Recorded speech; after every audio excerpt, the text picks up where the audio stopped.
Hello. I am new in town, so let's be friends.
A lone, robed figure shrouded in mystery, probably escaping from a dark past, takes residence in an abandoned house in a haunting, semi-desert frontier town inhabited by creepy individuals, some of which way too eager to make her acquaintance, stalk her, or worse.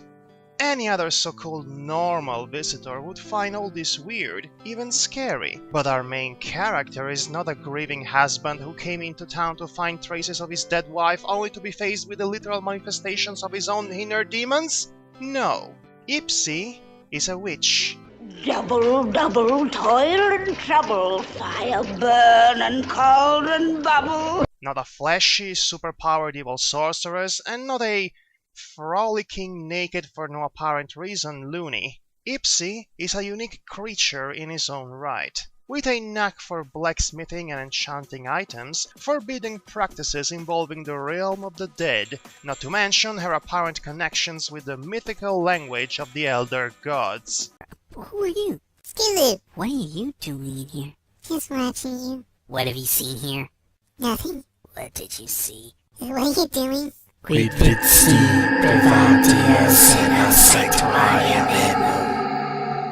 On that note, her basement is the interiors of a Lovecraftian eldritch abomination, with a serial killer who tried to murder her currently trapped in its ghastly ceiling.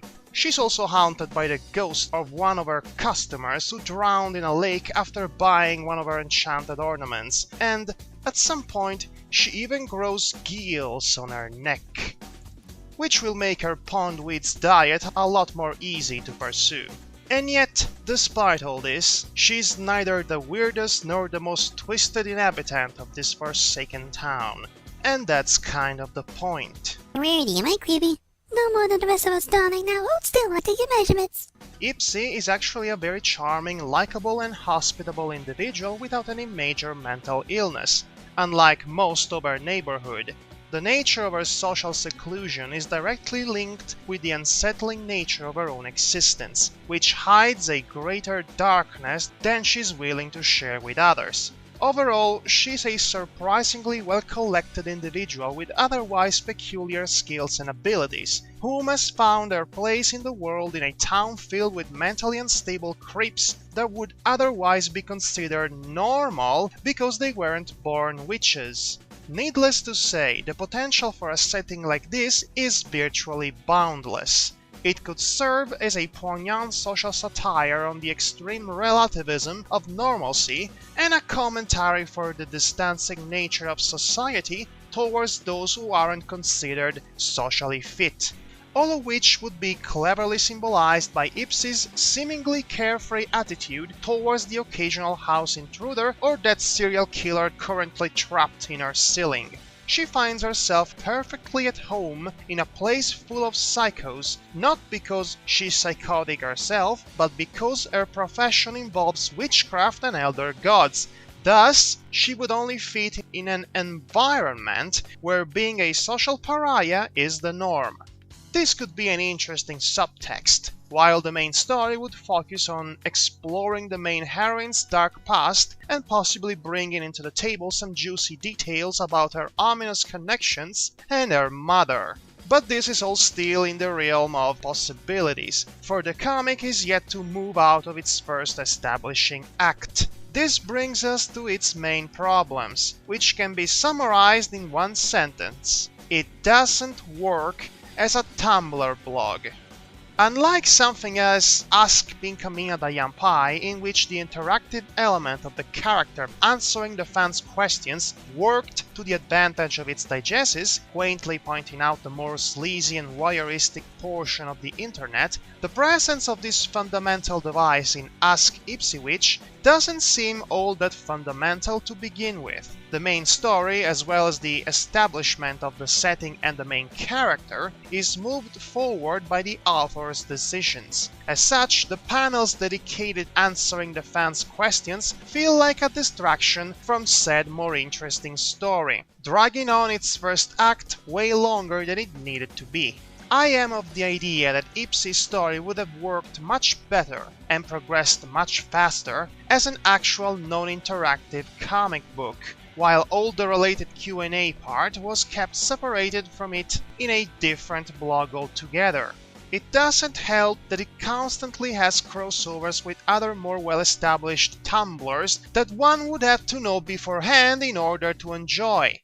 And really, why would anyone in their right mind want to read something as needlessly twisted as Ask Little Miss Rarity? I mean, seriously, it's as if Perfect Blue was directed by Lars von Trier. Avoid, avoid, avoid. Aside from this critique, the comic also suffers from a few inconsistencies both in its art and its atmosphere.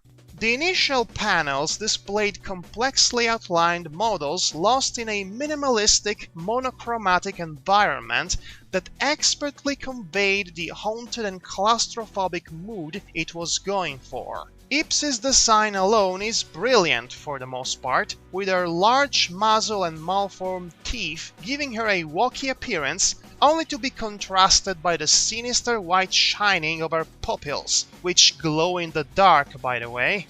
Ironically, when the artist's style improved, adding color and more detailed outlines, it also lost its unique edge and atmosphere, causing the formerly haunted town to become suddenly more lively, thus detrimental to the overall setting. This is one case where less was more. And this is less.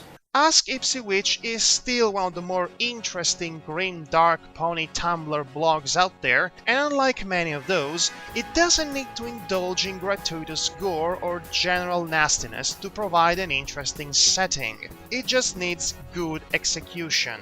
If you like the idea of Lovecraft with ponies, then check it out.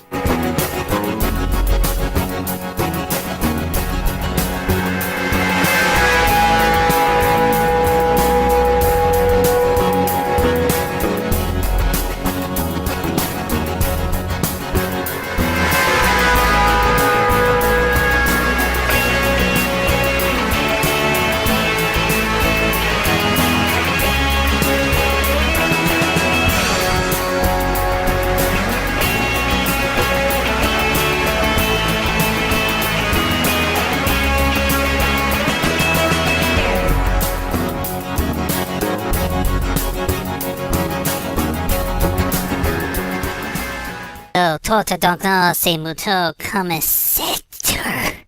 More drink, is it? Booze.